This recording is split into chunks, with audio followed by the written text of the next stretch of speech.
yang pertama saya tanyakan kepada Bapak, bagaimana Bapak dapat mengidentifikasi kasus-kasus seperti misalnya dilema etika ataupun rujukan Bapak.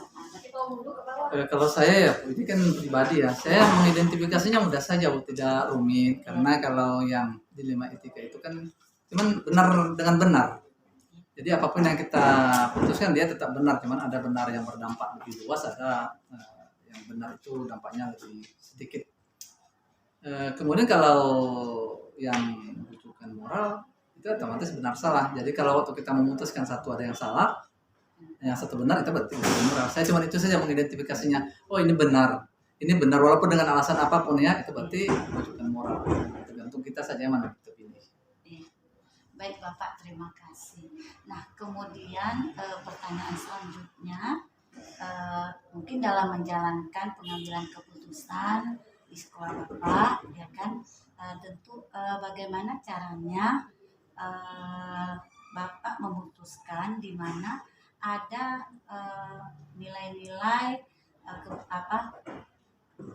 kebenaran yang bertentangan misalnya Pak ya, atau nilai-nilai kebajikan yang bertentangan. Saya lebih cenderung kepada melihat kepada dampak yang lebih luas ya. Kalau ini yang saya putuskan nanti artinya bagaimana? Kalau ini yang saya putuskan dampaknya bagaimana? Karena di antara benar dengan benar, tapi ada yang manfaatnya lebih bermanfaat untuk yang sedang ada kasus atau lebih bermanfaat bagi perorangan, bagi institusi, bagi masyarakat luas. Walaupun di pihak lain juga benar, tapi kalau memang kurang luas dampaknya, kurang positif untuk orang banyak, itu tidak akan saya pilih. Jadi saya lebih berorientasi ke hasil akhir. Bagaimana orang itu lebih merasa senang, bahagia, dan walaupun dia sebenarnya salah, tetapi dia merasa masih bahagia dengan keputusan itu. Ya Pak, berarti Bapak lebih berprinsip ke hasil akhir ya Pak ya. Iya. Baik, terus selanjutnya Pak, langkah-langkah dan prosedur seperti apa yang sudah Bapak lakukan sama menjalankan keputusan itu sendiri? Saya tidak terlalu terikat dengan prosedur ya Bu, karena saya biasanya mengambil keputusan itu situasional saja, tergantung dari masalah. Jadi kalau ada hal, ada kasus yang saya hadapi, ya, saya lihat dulu ini instan, bisa ditangani cepat, atau hanya sekedar penting langsung diputuskan. Tapi kalau umpamanya ada kasus yang lebih besar, mungkin kita membutuhkan teman, mungkin itu agak sedikit memiliki waktu yang lebih lama. Tapi kalau prosedur tersendiri, kalau memang dia sifatnya internal atau memang sifatnya tidak begitu rumit, tidak begitu luas, ya instan saja apa adanya. Begitu kasus ada ya tangani itu dengan konsep yang ada. Baik Bapak, terima kasih luar biasa Pak ya. Terus mungkin hal-hal yang menjadi tantangannya Pak. Namanya pemimpin ya Bu. Pemimpin itu dia identik dengan pengambilan keputusan. Dan setiap keputusan itu konsekuensinya apa? Konsekuensi dari sebuah keputusan itu adalah risiko. Jadi begitu kita memutuskan suatu keputusan, sesuai dengan risiko. Tapi kalau saya yang paling menjadi perhatian pertama adalah itu tantangan perasaan, tantangan hati nurani. Siapapun kalau sudah ada dua kasus, kita itu akan menjadi dibaca oleh orang di luar. Oh mengapa begini. Jadi banyak kebijakan walaupun sama-sama benar, walaupun yang benar, tapi tetap ada beban perasaan kita. Tetap ada dilema perasaannya, itu yang pertama sekali. Kemudian mungkin yang lain masalah beban dengan integritas, karena bagaimanapun kita memiliki integritas, apalagi seorang pemimpin tidak boleh goyah. Jadi begitu sudah kita putuskan tantangan apapun yang akan terjadi, ya kita tetap jalan komit dengan tujuan itu. Jangan sampai kita sudah memutuskan nanti berpikir lagi, waduh maunya tadi jangan ya, maunya dan memang banyak pilihan Bu ya. Alternatif yang kita putuskan itu adalah alternatif yang terbaik. Begitu kita putuskan, kita tidak bisa lagi menoleh ke belakang, siap dengan semua risiko. Luar biasa lagi Bapak ya. Kemudian mungkin ada hal yang efektif Pak, yang Bapak anggap mungkin lebih efektif ini misalnya kan dalam pengambilan keputusan pada kasus dilema etika.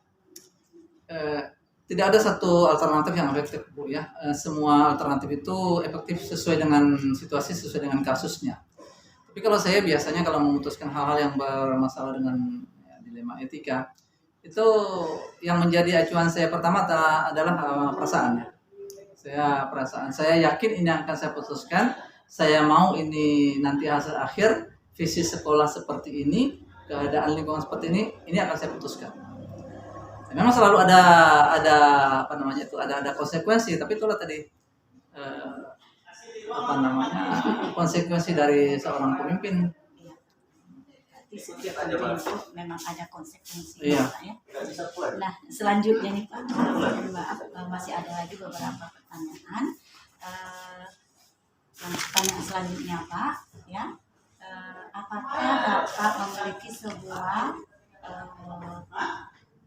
apa namanya jadwal mungkin Pak, jadwal tertentu ya dalam sebuah penyelesaian kasus dilema etika? Apakah Bapak langsung menyelesaikan di tempat atau memiliki sebuah jadwal untuk menyelesaikannya? Bentuk atau saya di sekolah itu prinsipnya keputusan selalu diambil dengan musyawarah mufakat. Jadi baik masalah yang negatif sekalipun itu selalu kita ambil pertimbangannya dari musyawarah mufakat. Jadi apalagi kalau hanya berdasarkan misalnya apa tadi yang disampaikan.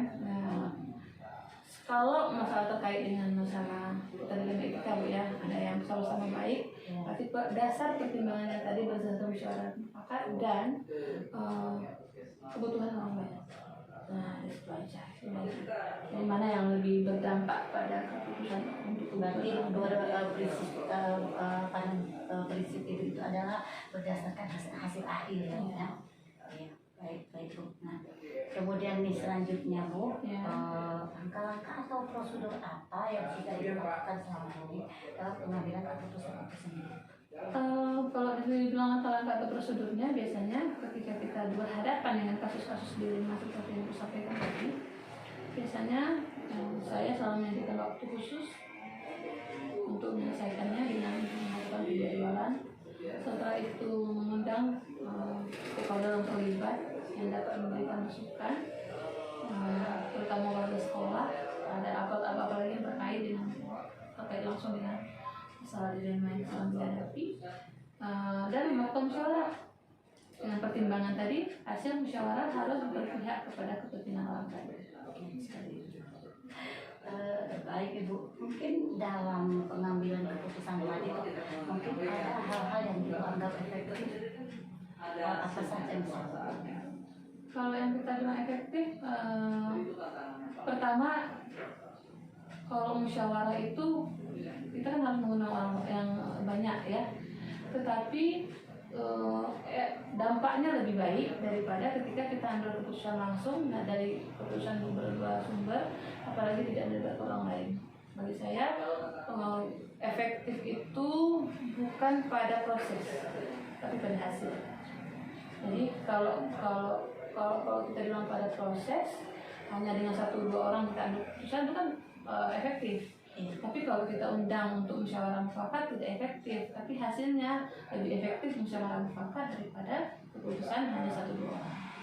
Intinya Ibu melibatkan banyak orang ya dalam pengambilan keputusan. Ya. Baik Ibu, mungkin pengalaman Ibu lagi nih selama dalam pengambilan keputusan itu sendiri, mungkin ada hal-hal atau tantangan yang menurut Ibu menjadi sebuah dilema mungkin dalam kasus-kasus dilema etika Bu? Tantangan itu selalu ada Bu. Biasanya yang paling menonjol itu kan setiap keputusan atau kebijakan itu selalu ada yang pro dan kontra. Tapi kembali lagi bahwa dasar pengambilan keputusan pertama berdasarkan musyawarah dan berdasarkan kepentingan orang banyak. Jadi kita nggak ada masalah. Kalaupun ada risiko berarti kita harus siap dengan kondisi yang seperti itu. Gitu ya, luar biasa Bu Suwarni ya. Nah ini masih ada nih beberapa lagi nih Bu ya. Pertanyaan berikutnya nih Bu. Jadi dalam penyelesaian kasus-kasus dilema etika Bu kan, apakah Ibu memudahkan jadwal? Iya, saya selalu merencanakannya Bu, nggak bisa langsung diselesaikan dalam waktu yang bersamaan. seperti itu biasanya. Baik Ibu, terima kasih banyak. Selanjutnya lagi masih ada dua pertanyaannya Bu. Kemudian Ibu, faktor-faktor apa saja yang selama ini yang memudahkan Ibu ya dalam pengambilan keputusan dalam kasus-kasus dilema etika? Biasanya faktor-faktornya pertama yang memudahkan ya, harus Yang memudahkan ya, faktor-faktor yang memudahkan kita itu biasanya tadi keputusan yang kita ambil itu berdasarkan musyawarah. Kenapa? Ketika dengan musyawarah tantangannya, resikonya lebih sedikit daripada kita ambil sendiri karena orang lain banyak mengetahui dan hasil keputusan bersama. Yang kedua, faktor-faktor yang harus jadi bahan pertimbangan itu keputusan harus diambil untuk kepentingan orang yang lebih banyak.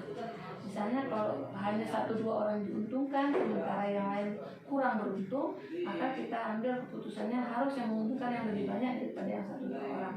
Walaupun sama-sama baik. Baik Ibu, luar biasa Bu ya, saya semakin tertarik ini. Namun waktu juga nih yang membatasi kita. Ada satu lagi pertanyaan terakhir dari semua yang Ibu sampaikan tadi ya, dari pengalaman Ibu ya. Apa yang dapat Ibu ambil sebuah petik ya, mengambil sebuah pembelajaran mungkin dari keputusan Ibu dalam pengambilan keputusan pada dilema etika itu? Pertama yang harus kita tanamkan pada diri kita ketika dalam mengambil keputusan, kita harus dalam kondisi emosional yang stabil. Jadi jangan kita mengambil keputusan sementara kita sedang bermasalah. Tidak bisa ya, Tidak objektif. Itu yang pertama. Yang kedua, mengambil keputusan